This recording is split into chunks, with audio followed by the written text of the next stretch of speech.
hard to explain. Like, I'm trying to think of how to explain it. I can't, but Yeah. we can talk about it later. Yeah, man. I can wear the fucking earphones because I don't have my cowboy hat on. Nice. All right, buddy. So what is... Oh, you just sent that to that dude today. Which one was that? The podcast files? I did it yesterday. He's requesting access now. Oh, okay. I think you can do that, right? I don't know. I didn't get a notification, so it must be you. Some guy in Ireland. It's some guy in Ireland. Gotcha. All right. I'll look at it after. But he's got great reviews and everything. So Cool. Slim Jim. yeah, bud. Well, we are recording our third podcast before any of them ever get uploaded.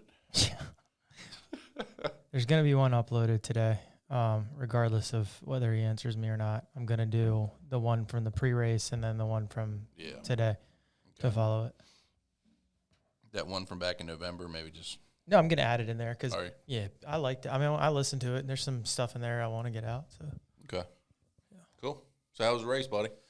Give us a little post-race fucking play-by-play. Ups and downs, man. So I failed in my attempt. I like to say that, like, I'm okay with it. I'm content with it. Not content with it, but can live with it is kind of what I said in my Instagram post. But, you know, I'm pissed off about it now looking back. But the decision that was made after the 52 miles was the correct decision, because I could sit here and make excuses all day long about why I only got 52. Regardless if the ankle happened, I wasn't going to complete that race. I wasn't prepared for it. And I take full accountability for not being prepared for it. I wasn't ready for the terrain. I think something happens between mile 40 and 50 that you have to do it to understand it. The pain that sets in and being able to push through it, I think it's something you need to kind of dip your toes in first before it's race day. And I would assume that the success rate on that for the first-time racers is probably pretty low. I don't know of many people that have completed ultras on their first attempt, especially like me. I never even ran a marathon before Thanksgiving. And that race in particular, you know, we can dive into that later, but that's, in my opinion, the hardest one that I've seen. And I've watched a lot of video on the East Coast. It's pretty comparable to the West Coast elevation gain in Leadville. Like, it's like 1,000 off.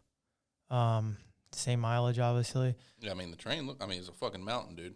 Yeah. So I was thinking like single track mountain roads or fire roads with maybe some technical sections.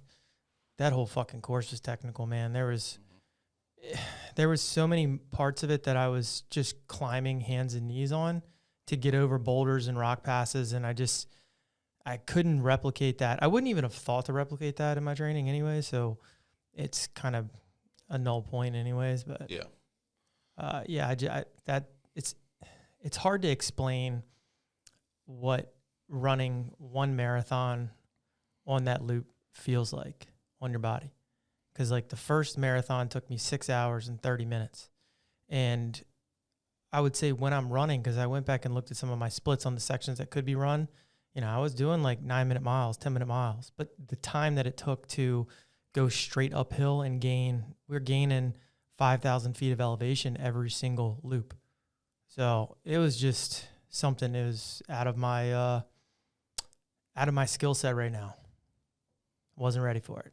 Yeah, no doubt, dude. I think that's and you live on Maryland's Eastern Shore, buddy. Yeah. So that's like maybe the flattest place on the East Coast. It's so like below sea level. It's below sea level, yeah.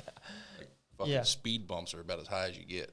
Yeah, and I tried to replicate it by doing, you know, weighted box step ups with a ruck on, heavy squats, and then like I'd do like, you know, 15 squats and then run a mile, 15 squats, run a mile, like trying to replicate it the best I could, but there's really no way to replicate it until you're out there. Like, it's just something that, like, you got to be doing it, I think, to be ready for it. Like, if I were to run 50 miles right now on flat road, like, no problem. But Which is crazy. Yeah. So did you hit 52 miles? Like, was that a goal? Because that's 2 marathons, right? Yeah, it's a double marathon. So that was your that was like a secondary goal in the back of your mind, or so the race kind of. You remember at the end of Hero 365, I was running out here on the Heritage Trails, and I rolled my ankle real bad. Like, it was black and blue. Like, we thought I broke it. Turned out I just dislocated it and tore some ligaments. And that should have been a sign to me, because those trails are pretty technical there. Yeah. And same. Those aren't really running trails, dude. Those are like hiking trails. Yeah. So that's pretty much how this whole race was. Right. Like, picture the Chestnut Trails translated to that. It's the same with more elevation. And again, when I rolled my ankle that time, it was like on something stupid, like a downhill, like scramble, which is like a single track where you're running down the hill. And it was just like I stepped on a rock with my heel wrong, and it caused my toe to dig in, and then all my weight kind of fell forward in it because I was going downhill. Well, that happened in the least technical spot on this goddamn on this trail, on this ultra, on the way down a fire road. Like, theoretically should be the easiest part of that race. Is it the same ankle? Yeah, it's the same ankle, and apparently that's the first time I ever rolled my ankle, and apparently you're more susceptible to it after it happened once. So it happened again 8 miles in, and I was like, dude, you got to be, like, I was almost to the point of tears when I came in on my 8th mile, not because of the pain, but because, like, I put in a lot of time and effort, and this goal was important to me, obviously. And, you know, I packed my whole family up, drove them down 8.5 hours. And I knew at that point when that happened, I was like, you're fucked. Like, you're going to try to push through it. And I was like, all right, get your spirits up. Don't think about it. Push through the pain, and eventually the ankle will go numb. Well, the ankle did go numb. The issue was I changed my stride and my gait, like, internally, not on purpose, but just like your body does that to protect the ankle.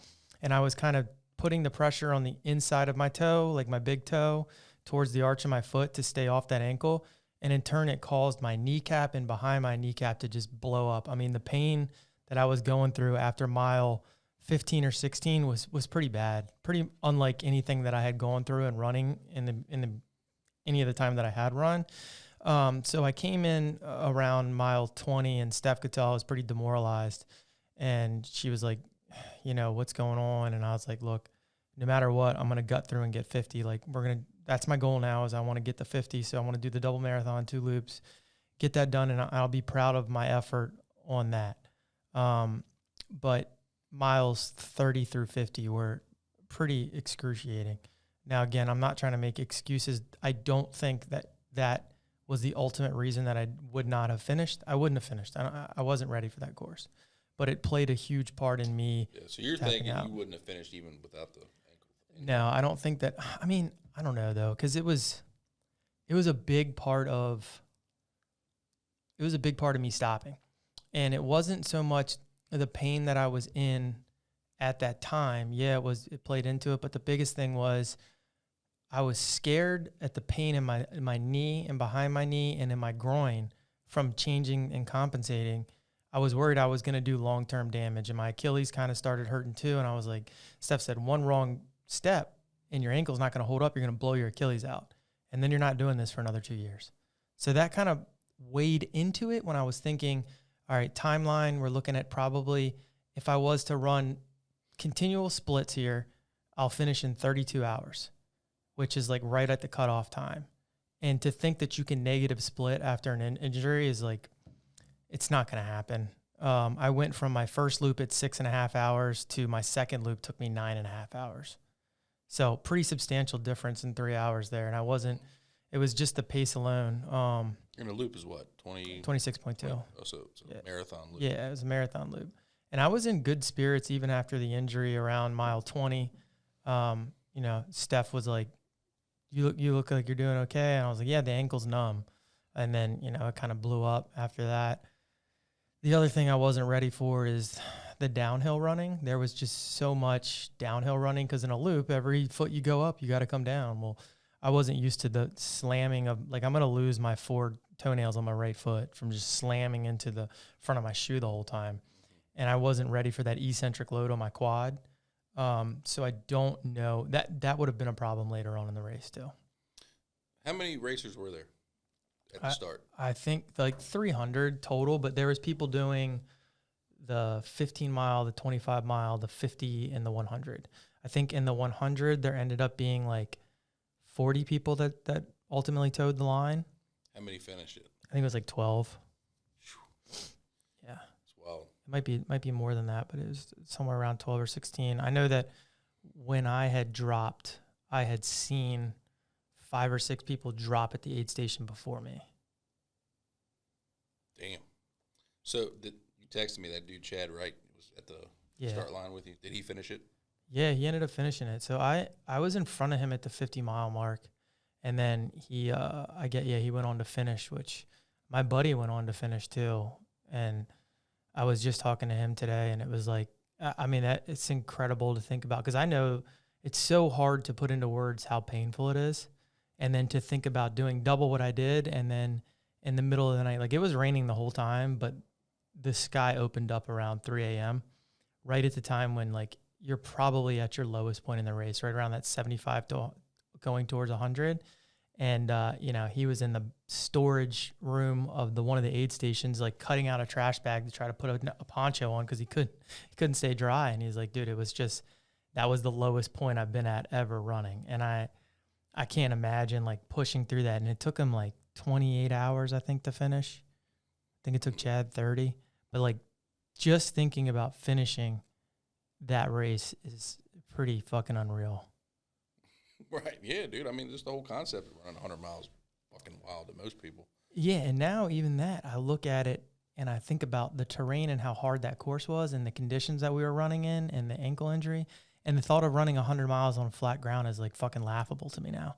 Or running 50 miles on flat ground, I would cut that time down significantly. And I feel like if you said... The 52 miles you ran, how fast did you do that? 16 hours and 30 minutes. Okay. So you were running for 16 and a half hours. There's a lot of hiking involved. Well, you were moving. I was. I was moving the whole time. Give or take 10 minutes here. It's like my definition of running is just moving forward. Yeah, I mean that's the name of the game in that. Right. Like I ain't moving fast, but every second you sit at the aid station, it's kind of in the back of your mind. You're like, okay, I can eat and move at the same time.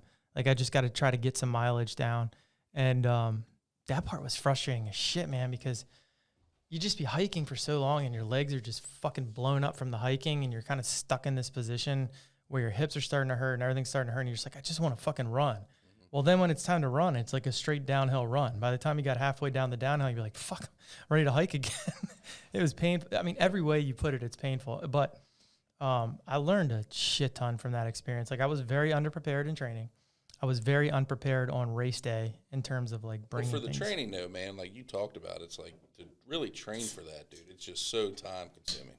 Yeah. And like most normal people with a job and a family, you're not going to be able to properly train for that. Never. I mean, No. you'd have to take work. You'd have to take off, just not go to work for like 6 months. Yeah. I mean, there's a lot of, in order to be really good at it, I do think there's probably some outliers that probably did the amount of training that I did. I don't know. I don't know. I think if somebody did the amount of training that I did and they finished that race, they're a hard motherfucker. And it's got to be, you're just mentally just don't give a fuck, or you have like a strong genetic disposition to being on your feet that long. I think there's probably a bit of the two going on at the same time. Yeah. Well, I think like you said too, there's a lot of people that are built like runners. Yeah. Like I mean, I'm definitely not a fucking runner. Yeah.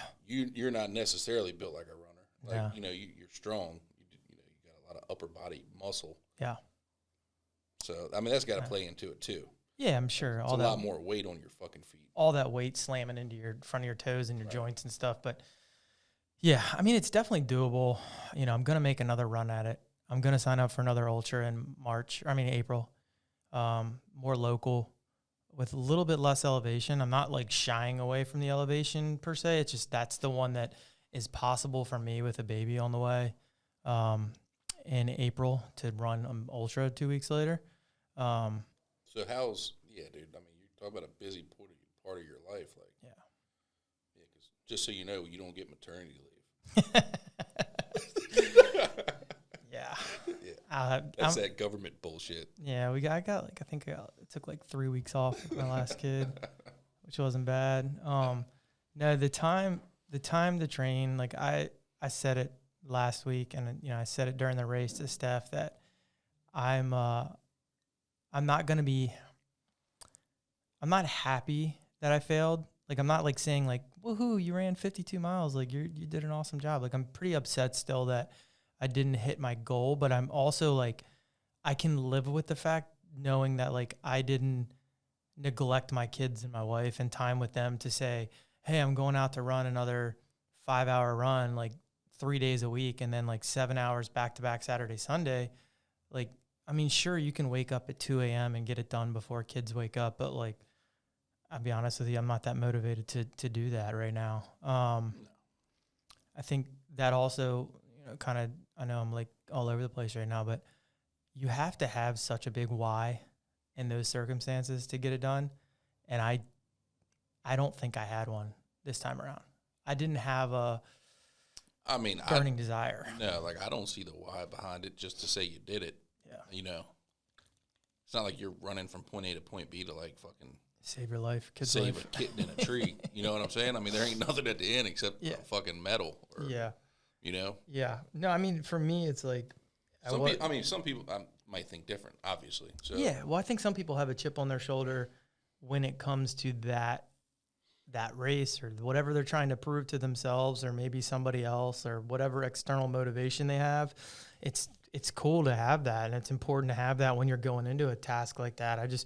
To be completely honest and transparent, I just didn't have that fire this time to really train the way that it needed to be and be selfish enough to train the way that it needed. I'm not saying people that are doing that are selfish. I don't know your family dynamic. It might work out great. You might work from home and you might have 10 hours a day to fucking run. I didn't have that. So the time was either taken from my kids or taken away from sleep or taken away from work. And I just didn't have the time to take away from other parts of my life. Right. So I'm okay with knowing that I gutted through 52.4 because like that motherfucker was hard and I'm fine with that. Like I can live with it. I'm not happy that I didn't finish, but I can live with it. And I'm not waking up every single morning like beating myself up like you wasted all this time with your kids and family and then fucking failed. Because then it's something else. If that was the case, then I'd be fucking ate up about it. Right. But I'm not really at that. I still think that I can get it done in April. With a little bit different training, not necessarily more training, but just different. I think it's just going to be a whole lot more leg strength instead of like, CrossFit for an hour and a half with running mixed in. Like there just needs to be more running. And I fucking hate running. Like it's not fun. Yeah, man. So like the whole, like previously you talked about the training aspect of it. Like you didn't like the way that running kind of neglects the other parts of your your training that you enjoy, like the lifting or the CrossFit or whatever. But you're gonna just fucking train for another 100-miler, or I'm gonna train for another 100-miler. I'm gonna mix things up and do things a little bit different. Like I am going to commit to Saturdays, Sundays, going somewhere with elevation and getting my 5 to 6 hour blocks in. Like that's gonna happen. I neglected that towards the end of my training, and like I kind of gave myself the excuse of, oh, you're tapering, like it'll be okay. And then everything else I've done challenge-wise wasn't to this point of like, most things were like an hour to 2 hours long with the exceptional like 4 hour length. Like pretty much anybody can really push through that in my opinion. But when you're talking about this amount of volume and time, like there's no faking it come race day. Like you got to have the time put in. So I think Saturdays and Sundays are going to be my big days that I get shit done and kind of work towards that goal. And now that I think I gained a lot of experience dipping my toes into that 40 to 50 mile pain, which is something that you can't explain.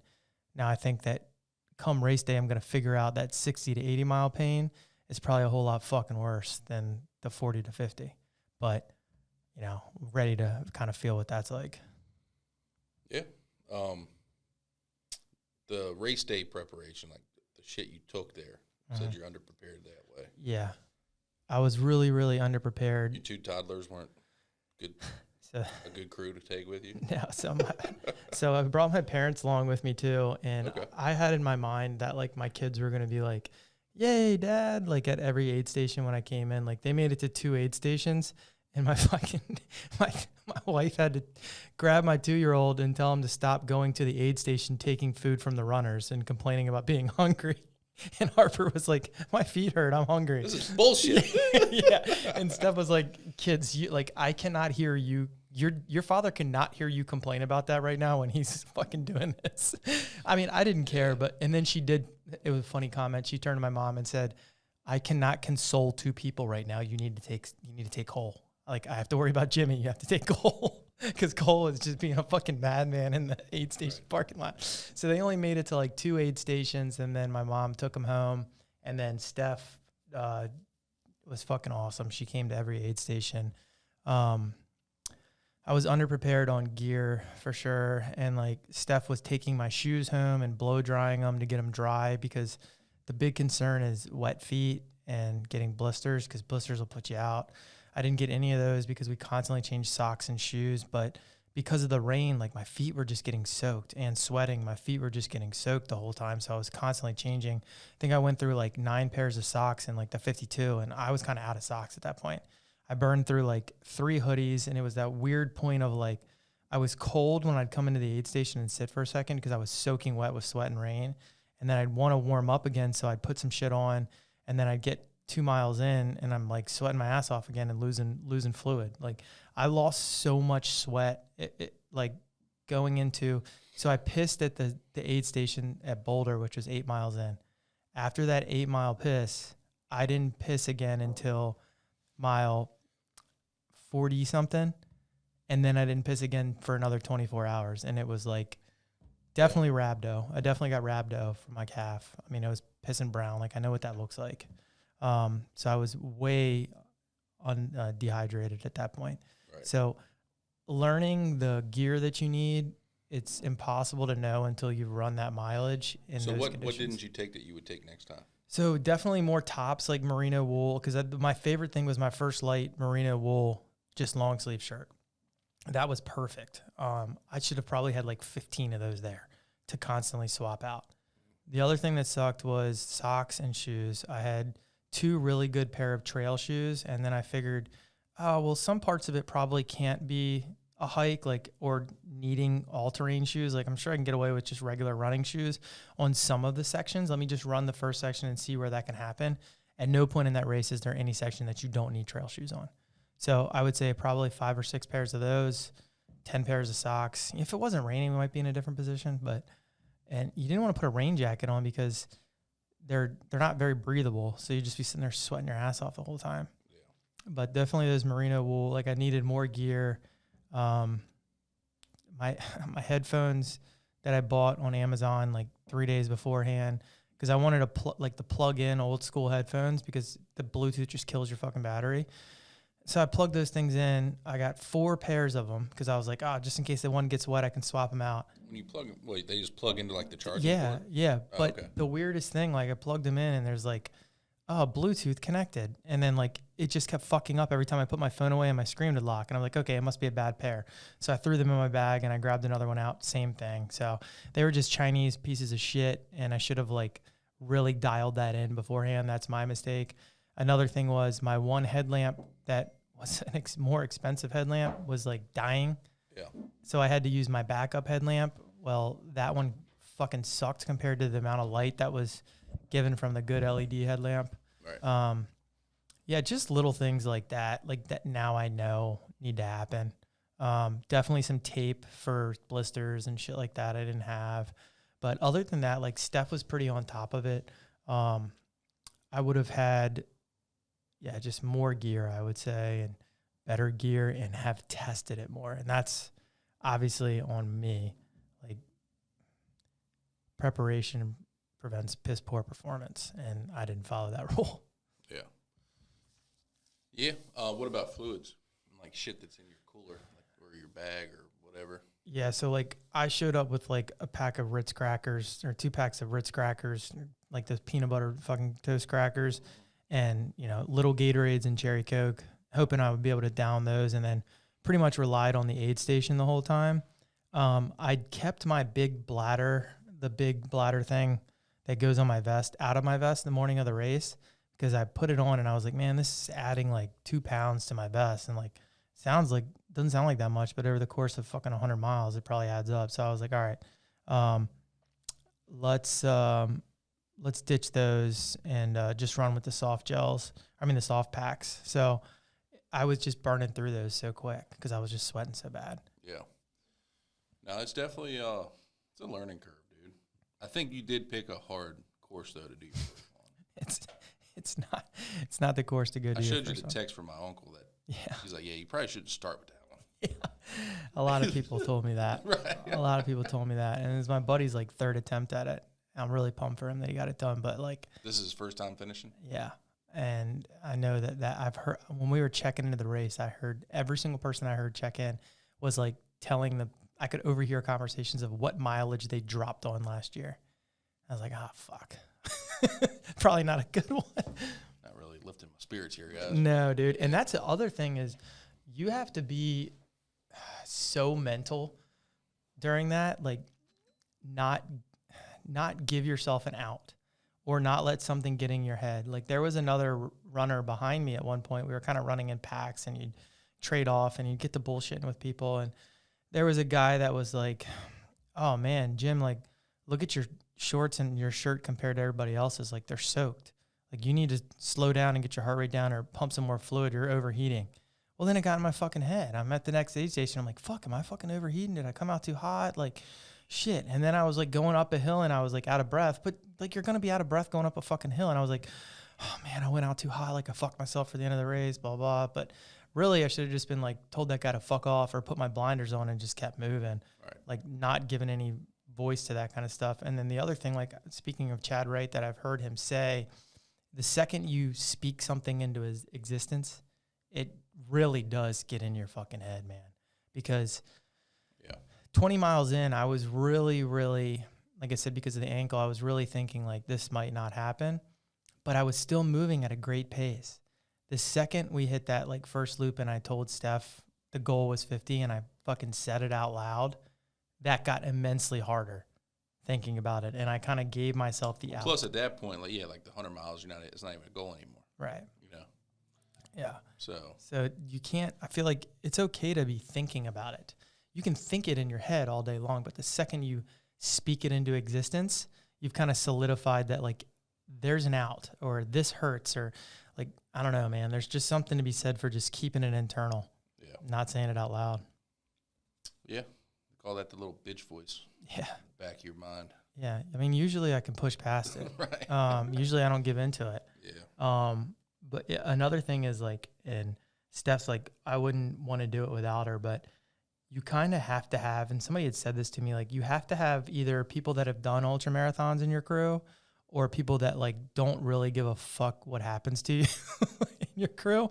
Because when your loved one or somebody that's like overly concerned about you sees you come in after running like 40 miles, they're like, fuck, it's okay to stop. Like you can't have that. You have to have somebody to remind you like, you're fine, dude.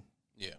Don't be a pussy. Yeah, that's what I needed. Well, I think the main thing would be having other runners in your corner that have done it before or something similar before. Yeah, and I didn't have a pacer, and pacers are a big thing too. So a pacer is just somebody that comes out and runs with you, and they're available after mile 50. I think after mile 52 on this one. It's usually around the 50-mile mark. You can take a pacer with you. And they'll just run the course with you. But the biggest thing that they can offer is, one, you have somebody to talk to. But the biggest thing is, like, they can navigate for you. Because that course was hard to navigate. I made 2 wrong turns that were very, very costly to me. Like, mentally, they fucking broke me. It had just started to run. I took the wrong path the first time, and I was like, okay, not going to happen the second time. I did it again on my second path. And it wasn't a dumb mistake because I looked behind me, and there was, like, me and Jimmy had kind of going up on this right-hand side, and there was like 6 or 7 people behind us. I'm like, all right, so we're not fucking idiots because these other people they thought the same thing. And instead of cresting the hill and then going over a flat spot, we kind of went down the hill and then up double the incline on like a straight, like hands and knees vertical up the fucking mountain. That broke me mentally on the second time. And I think I posted some footage of what the top of the mountain looked like. It was super foggy. Couldn't see anything from my headlamp. It was raining. I was cold. Yeah, no doubt. You name the excuse, I fucking got it up there. But yeah, so having a pacer would have been immensely helpful. Right. Yeah. No, I can imagine. Yeah, that's tough, dude. I mean, I think it sounds like it was a learning experience. Yeah, definitely. Sounds like you're going to train for another one. Yeah, and that's why I don't regret it, because it is a learning experience, and I've heard of multiple people failing their first attempt, and I do say this on a regular basis throughout social media, and I try to be on that like Goggins mindset of like just be a hard motherfucker all the time, but like I don't know, man, it's hard to do that 24/7. Like, let's just be honest here, man. Like, I don't walk around. That's why he's a fucking freak, dude. Right, and I don't walk around like that on a regular fucking basis, man. Like, no, I try to be hard when it matters and put the extra effort in and be mentally tough when it matters. But sometimes, man, it's fucking hard to do. Sometimes it's just not there. It's not your day, or you're not as mentally tough as you thought you were. And that's kind of where I was at on that day. And I'm fine with admitting that, like, yeah, man, I just wasn't my fucking day. Mentally, It broke me. It happens. Yeah, and I think now you know how to prepare, Mm-hmm. how much you need to train for it. Mm-hmm. You'll only get better with it as it kind of progresses. Yeah. I don't see you not finishing one in the next 3 to 5 years. Yeah, I'll get it done. Yeah. I'll definitely get it done. But I think that I really found out that I enjoyed the 50-mile distance in that terrain, et cetera. Like, that would be something that would be fun. And maybe, I don't know, maybe it's just because that's all I did. And maybe if I finish 100, I'll feel that way about 100. But it was enjoyable. That amount of time seemed pretty enjoyable for me. Like, the daunting part of it was thinking about going through the night in the cold and the rain without sleep. That also crept in the back of my mind. Well, you stopped running at what, 1 a.m.? Yeah, it was like 1:30, yep. Well, now it gets dark at 5. I ran a lot of that race in the dark. Yeah, so you ran like 8 hours in the dark. Yeah, and it felt like, I mean, I had just finished because the race started at 8, which I was kind of pissed about. I wish we would have started in the dark and then, like, I don't know, like 4 a.m. So then we get to really capitalize on the full time it was light out. Yeah. And then after that 24-hour mark, like, it would just come sooner, like the light would come sooner because it kind of wakes you up again. But that's a long time to run in the dark by yourself. It's pretty miserable, especially I didn't have any headphones or anything. It was a pretty miserable experience. Sounds horrible. If I'm being honest. But yeah, it was a cool, like I said on here, I wanted to kind of find out where I would break. And I don't know that I 100% found that because of the ankle issue, but I definitely was broken mentally.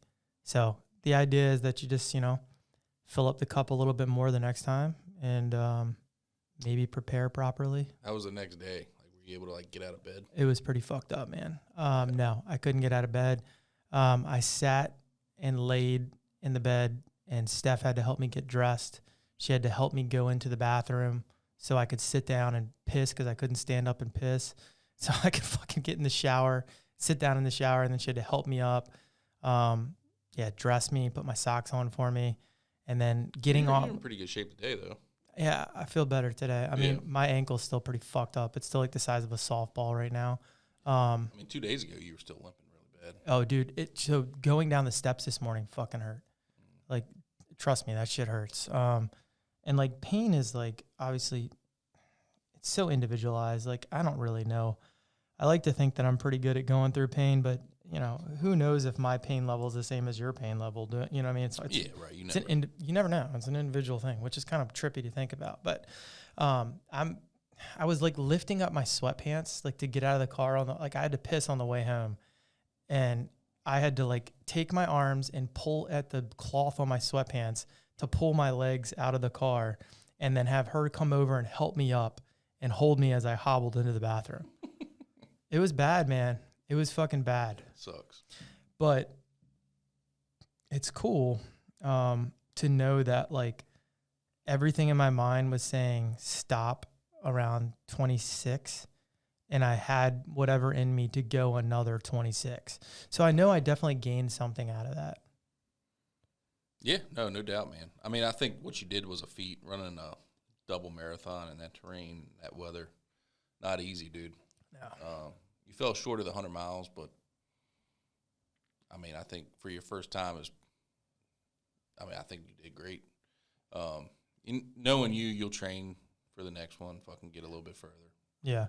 So the thing that sucks about the training for it is and like, again, man, I'm not trying to like trip on that, like, do things that fucking suck all day long. Like, that's cool in theory, but like 6 months in, no, it's not. Yeah, it's fucking like, it's cool to be, I don't know. I feel like there's just like a weird facade going around social media all the time. It's like, be hard when you're fucking eating breakfast, motherfucker. No, dude, no one wants to live like that. Yeah, them people are fucking doing 30-second fucking shit in front of the camera. They're most of them are liars. There's a few people that live that fucking life every single day. I'm not one of them. So thinking about the training for that for 6 months of running, I don't like running. I'd rather come work out with you guys in the garage for an hour and get stronger and fucking. I told you, bro. I like to fucking drink coffee, smoke cigarettes, and do some bench press. It's fun, man. It's fun. Yeah, and I think there needs to be a mix of that. There needs to be a day where you do that, and then maybe 3 days of doing hard shit, and then a day of doing that. I mean, the fucking ice plunge thing, that sucks. Yeah. I mean, I don't want to do that ever. Yeah. Yeah, I don't want to do that. Then when you're done doing it, it's like, okay, cool, I did it. But yeah, I don't like doing it either. But to think about running for 5 hours to 6 hours, 7 hours, back-to-back days for 6 months to accomplish this feat, it's kind of daunting thinking about the training only because I don't enjoy running. Like, it would be so much more fun if I enjoyed the run. Like, if you told me right now, hey, we're going to train for a 12-hour CrossFit fucking workout, I'd be like, fuck yeah, man, we're going to work out for 12 hours. Because how come you don't do that then, if that's what you enjoy? Because you did do it for a long time. Yeah. But like, how come you're getting away from it? I just think I want to know more about myself and what I'm made of. And this was kind of the thing that sucked me in because I hate running. I hated it. I don't like anything to do with it. I've never been good at it. I've always been like to the back of the pack when it comes to running, even my best efforts. So for me, it was like a chance to maybe prove something to myself, which I do think I did. Like I said, I ran my first marathon on Thanksgiving and then did a double, 2 weeks after. So even that, thinking about that 3 years ago is crazy to me. Yeah, no doubt. It's just kind of, I don't know, man. I just want to experience a lot of different things. Yeah, I don't know. I probably should start doing more of the things I enjoy doing for fitness. Yeah. Probably get back to that. That'd probably be the more enjoyable route to go. Yeah, definitely. Right. I think because I did enjoy the community aspect of the trail running community. Mm-hmm. Dude, everyone was so fucking cool. Like there's like cowbells going off every time you come in. Everybody's like, dude, you're fucking killing it. When you pass anybody on the trail, they're like, good work, brother. Keep it up. Keep going. Don't stop. Like, it's fucking cool because it's a community for sure. Dude, it's a cool, in the trail running scene in particular, it's fucking cool. Yeah. Because there's a lot of fucking like redneck mountain men out there. Like guys you can relate to that are fucking like just. Well, that's like, like I buy some of the mountain ops shit. Like those guys, I mean, are fucking, that's the type of shit they do to prepare for hunting, Yeah.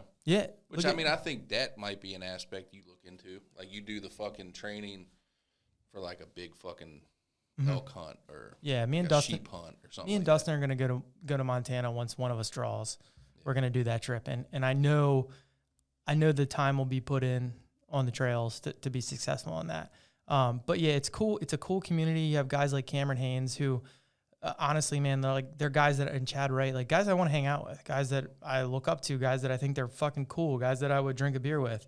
And then you have the flip side of that, which is the marathon crew, which I don't relate with at all. I don't find anything enjoyable about it.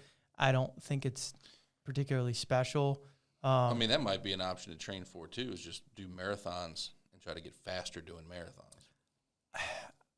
Or is that not a thing? That's out of the question for you. I don't want to do that. Yeah. I don't want to do it at all. only because to me, and this is just Jimmy Lebonsky speaking, I don't care that I could shave 10 minutes off of marathon time, which is like, even like these guys running, you know, sub 3 hour marathons, it's extremely impressive. I don't care to do it. Like we've talked about before, there's a level of talent that you need to bring to that. I don't have it. I'm not naturally ever going to have it. And when it comes to ultra running, there's some talent involved, but a lot of it's just like how much you can hurt, how far you can push past it, how much time you put into prepping. And I've always thought that that's like, it's just a grittier, like grassroots kind of thing that's always been kind of cool to me. So that's what also kind of drew me to it. The marathon thing, like the fucking 20K or whatever people run, these guys show up with like their fucking knee socks on and their belts of fucking gels and shit. I was always like, these dudes are fucking nerds. I don't want anything to do with that. I want to go run with the guy in the mountain with his shirt off. Like, that looks fucking cool to me. Right. That's just me. I'm not knocking the marathon stuff. Like, yo, if you're better than me as an athlete, if you can run a fucking sub 3 marathon, I cannot do that. So I'm not saying that it's not impressive. I'm just saying for me, it's not something I really care about. Right. Nah, man, I think you'll get it on the next. If not the next one, definitely. You're not going to let yourself not fucking get it. So. No, and that's the thing. I might not, with everything, like I might not get it now, but I'll grind myself into fucking dust for the next 3 years until it gets done. Yeah. I'll just keep making strides to get better. Hopefully get it done on the next one, if not the one after that. 10-4, bro. Well, Jimbo, good job, buddy. Thanks, man. Didn't work out, but you'll get it. Yeah. All right, man. All right, bud. See you.